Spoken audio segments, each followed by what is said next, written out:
మాజీ ముఖ్యమంత్రి జగన్మోహన్ రెడ్డి గారు తక్షణమే వైసీపీ అధ్యక్షునిగా తప్పుకొని కరడుగట్టిన హిందూ వ్యతిరేకులు జడా శ్రావణ్, ప్రశ్న రావాలను అధ్యక్ష ఉపాధ్యక్షులను చేయాలని జనజాగరణ సమితి మనవి చేస్తుంది.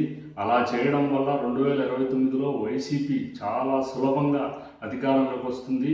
జగన్ గారు రెండవసారి సునాయాసంగా ముఖ్యమంత్రి అవుతారు. ప్రశ్న రావణ్ 120 కోట్ల మంది హిందువుల దేవుళ్లను అత్యంత నీచంగా అవహేళన చేస్తుంటే, మరియు జడా శ్రావణ్ లక్షలాది మంది అమాయక హిందువులకు మాయమాటలు చెప్పి బలవంతపు మత మార్పులు చేస్తున్న పాస్టర్లను ప్రోత్సహిస్తుంటే, ఇదంతా చూస్తున్న జగన్ గారు సునకానందం పొందుతున్నారు.